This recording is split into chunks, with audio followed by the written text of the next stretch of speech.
learners! Welcome to our English class. In this class, we are going to study context clues. At the end of this class, you are expected to note types of context clue, the restatement, definition, synonyms, and antonyms used for a given word or expression. What is a context clue? It is a hint in the passage, paragraph, or individual sentence that, if considered, can tell you the meaning of a word you are not familiar with, or it is a form of information that appears near a word or phrase and offers direct or indirect suggestions about its meaning. So, let's try if you can identify a sentence that uses context clue or not.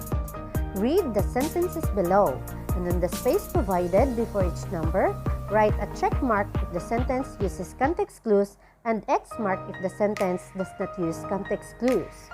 Number 1. It was an idyllic day, sunny, warm, and perfect for a walk in the park. Number 2. He knew his future was precarious and likely to fall apart. Number 3. Your goal is to finish your studies and reach your dreams in life. Number 4. Ray is gregarious, unlike his brother who is quiet and shy. And number 5.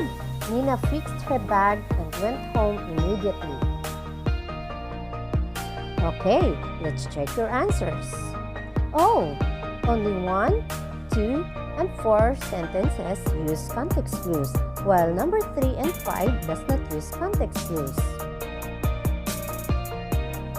What are the types of context clues? Number 1. Context clues and definition. It is when the exact meaning of the word is given within the sentence. The signal words are which means, is, defined as, and meaning. The punctuation marks are commas, parentheses, quotation marks, and colons. Example: nucleus is the place where all cell activity takes place. The word nucleus is followed by the signal word is and its corresponding meaning. 2. Context clues and synonym. It is when a difficult word is said in a much simpler way. The signal words are or, that is, which is, in other words, and another way of saying it. The punctuation marks are dashes and commas. Example: my mother browses a catalog. In other words, a list of items for sale during her free time. The meaning of the word catalog is restated in the phrase, in other words, a list of items for sale.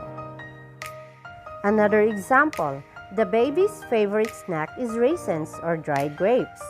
Dried grapes preceded by the signal word or clearly refers to the word raisins. 3. Context clues on antonym. The sentence uses a word with an opposite definition to give the meaning of the vocabulary word. The signal words are although, but, however, in contrast to, as opposed to, and on the other hand. The punctuation marks are commas. Example: Daniel is a coy person in contrast to his friend Sam, who is very outgoing. The signal word in contrast tells us that Sam and Daniel have opposite personalities.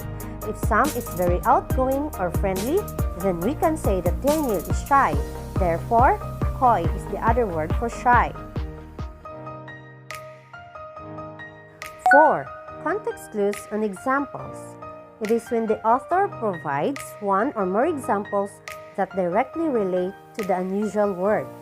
The signal words are, for example, for instance, such as, including, this includes, and like. The punctuation marks are commas. Example: condiments like sugar, mustard, cinnamon, and pepper are now basic kitchen items, but they were once too expensive to buy. For this sentence, the meaning of the word condiments can be determined through the examples that follow after it. From what was given, we can say that this word refers to substances that we use to add flavor to our food. Let's try if we can now identify the different types of context clues. Identify each sentence below if it has a context clue on definition, synonym, antonym, or examples. Write your answers in the space provided before each number. Number 1. Lovely was wistful. She felt sad when her best friend moved away. Number 2. Horology means the art of making time-keeping devices like clocks and watches. Number 3. While she was indifferent to golf, her husband was an avid fan. Number 4. Her duplicity involved lowering her employees' salaries, increasing their stock options, and then stealing the money she saved by doing so. Let's check your answers.